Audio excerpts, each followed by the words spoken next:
The airplane cabin was already tense before the incident happened. The air felt thick, like everyone was holding something back.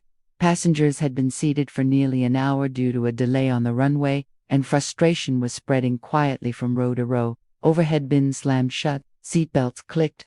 A low murmur of complaints floated through the aisle, mixing with the constant hum of the engines. In the middle section of the plane, a black pregnant woman sat upright in her seat, one hand resting protectively on her belly, the other holding her phone. She was dressed neatly, her posture composed despite clear discomfort. Pregnancy had made flying harder than she expected, but she had planned carefully, chosen an aisle seat, and boarded early to avoid stress. Her breathing was controlled, slow, intentional. She was counting it, the way her doctor had taught her. A flight attendant approached from the front of the cabin, her heels clicking sharply against the floor. Her expression was tight, impatience barely hidden behind a professional smile. She stopped beside the pregnant woman and leaned in close, invading her space. "You need to end that call," she said sharply. "We're already delayed because of you." The woman looked up, surprised. "I'm speaking to my doctor," she replied calmly. "I was just told to stay seated and relaxed. I'll be done in a moment." Her voice was polite, steady, careful not to escalate the situation. The attendant straightened, her face hardening. "No," she snapped. "You're holding up the entire flight. If you're not fit to fly, you shouldn't be here." A few nearby passengers turned their heads. The words landed heavy, accusatory, loaded with judgment. "I'm fit to fly," the woman said, her hand tightening slightly over her stomach. "I have clearance. I just need 1 minute." She raised her phone slightly, trying to show the call screen, but the attendant didn't look. Instead, the attendant stepped closer, her voice rising. "You're delaying the flight," she said loudly now, "and if you don't cooperate, I'll have you removed." The cabin fell quiet. Silence pressed in from all sides. The woman felt her chest tighten. She had experienced moments like this before. Moments where her calm was mistaken for defiance, where her needs were dismissed as inconvenience. She took a breath. "Please don't speak to me like that," she said. "I haven't done anything wrong." Something in that response seemed to trigger the attendant. Her jaw clenched. In one sudden motion, she swatted the woman's hand downward, knocking the phone from her grip. The sound echoed loudly as it hit the floor. A collective gasp rippled through the cabin. The pregnant woman froze. For a split second, her mind went blank. Then instinct took over. She clutched her stomach, fear flooding her face. "Don't touch me," she said, her voice shaking now. "I'm pregnant." Passengers stared in shock. A man across the aisle stood, halfway out of his seat. A woman in the row behind covered her mouth.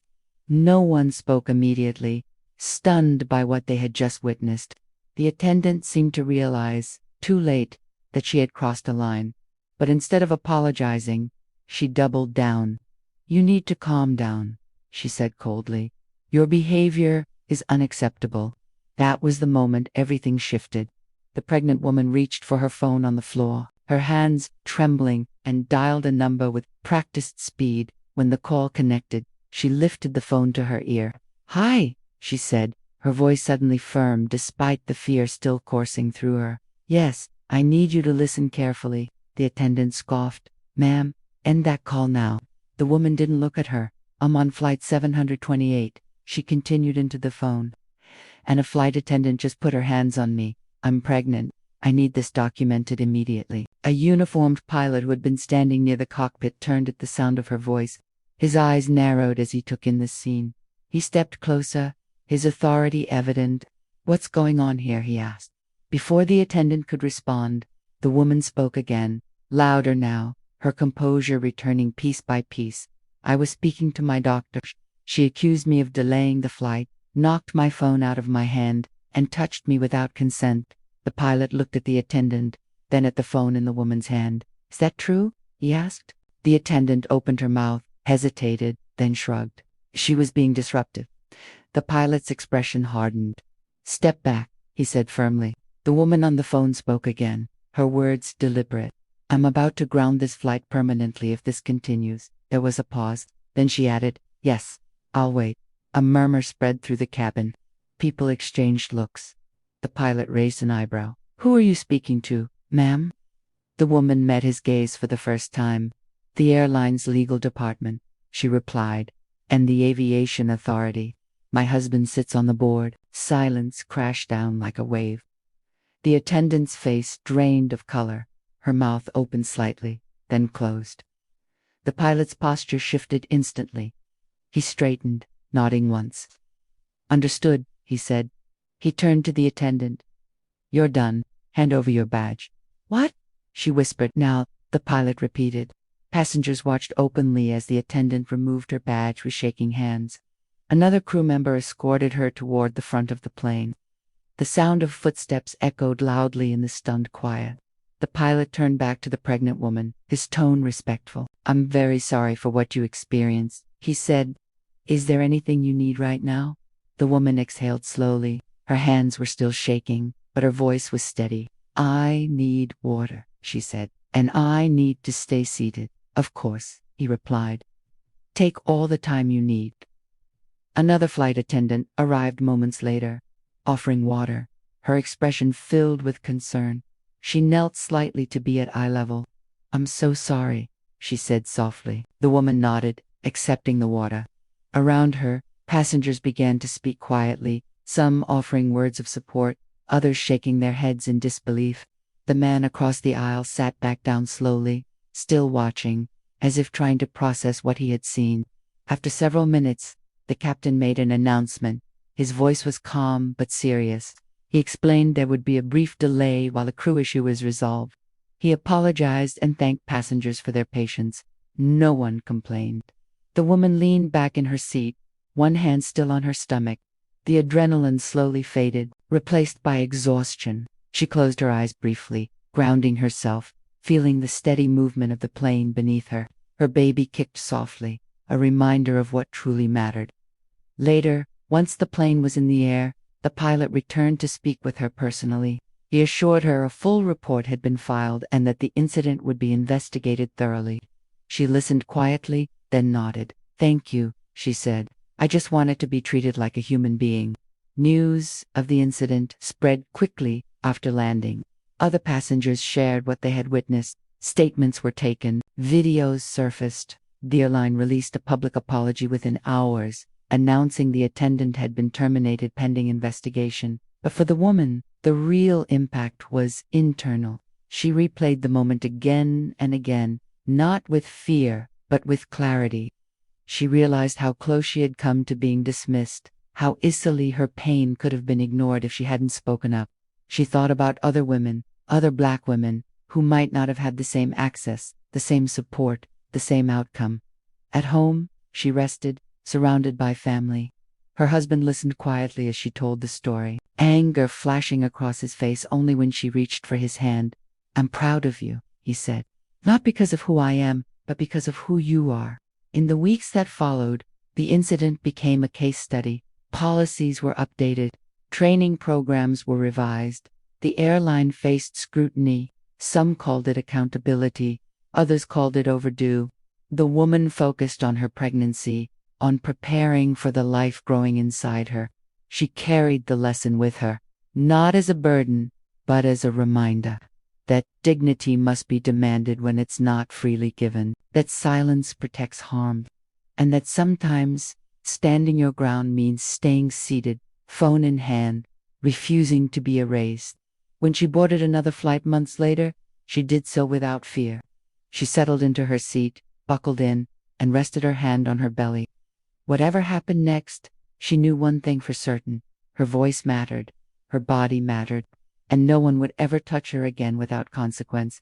The days after the flight passed slowly, each hour carrying echoes of what had happened in that narrow aisle. The pregnant woman found herself replaying the moment, not with panic, but with an almost clinical clarity. The sound of the phone hitting the floor, the sudden stillness of the cabin, the way power shifted the instant her voice changed.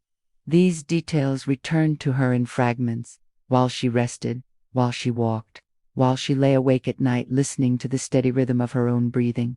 Her doctor called to check on her personally. The baby was fine, thankfully, responding normally, strong and active.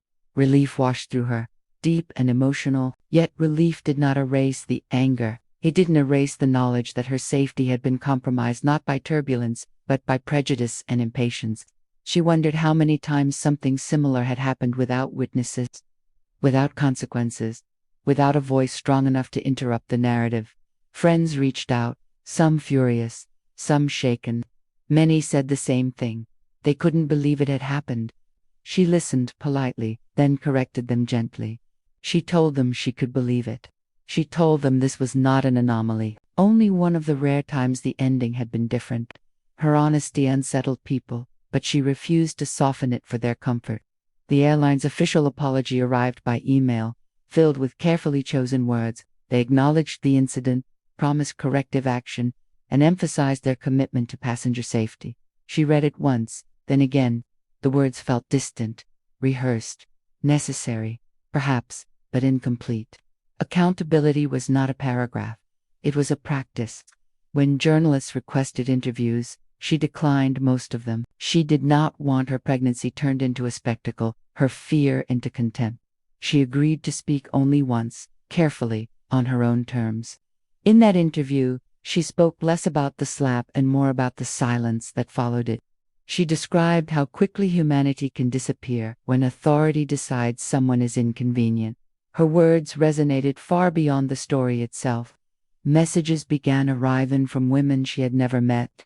Pregnant women, black women, women who had been dismissed, touched, spoken over, endangered. They thanked her not for who she was married to, not for who she could call, but for refusing to back down. She read every message, slowly, thoughtfully, understanding that her experience had become a mirror for many others. That responsibility sat heavy, but she carried it with care. At home, she spent long afternoons preparing for the baby's arrival, folding tiny clothes, assembling furniture. Each ordinary task grounded her. It reminded her that life continued beyond headlines and outrage. Yet even in those quiet moments, her resolve sharpened. She knew motherhood would require the same courage she had found on that plane. The courage to protect, the courage to speak, the courage to be misunderstood and still stand firm. Her husband watched her closely, admiration and concern intertwined. They talked late into the night about boundaries, about power, about the world their child would inherit. He admitted that the incident had forced him to confront how differently the same situation would have unfolded if she hadn't known who to call. That truth unsettled him. It unsettled her too. They agreed that privilege should never be the prerequisite for safety. Weeks later, a letter arrived from the airline's executive office. It outlined policy changes, mandatory training revisions, and an internal review process. She read it carefully, noting the seriousness in its tone. This time, the words felt closer to action. She hoped they would last longer than the public attention had. When her due date approached, the world narrowed again to essentials: breathing, movement, strength. On the day she went into labor, she remembered the fear she had felt on that plane and contrasted it with the power she felt now. Her body, her voice, her choice. Hours later, she held her baby for the first time, tears blurring her vision. In that moment, everything else faded. As she cradled her child, she made a quiet promise. She would teach them that dignity was not negotiable, that respect was not earned by silence, that authority must always be questioned when it forgets compassion. She would teach them to recognize injustice even when it wore a uniform and smiled professionally. Months later, when she finally boarded another flight, she did so with her baby sleeping peacefully in her arms. The cabin felt different, though she knew it was not. She took her seat, buckled in, and exhaled slowly. A flight attendant approached, gentle and attentive, offering help with a genuine smile. The woman nodded politely, accepting the assistance without suspicion, without fear. As the plane lifted off, she looked down at her child and smiled softly. The world was imperfect. It always would be. But moments like the one she had endured mattered because they revealed truth. And truth, once seen, could not be unseen. She rested her head back and closed her eyes, confident in one unshakable certainty.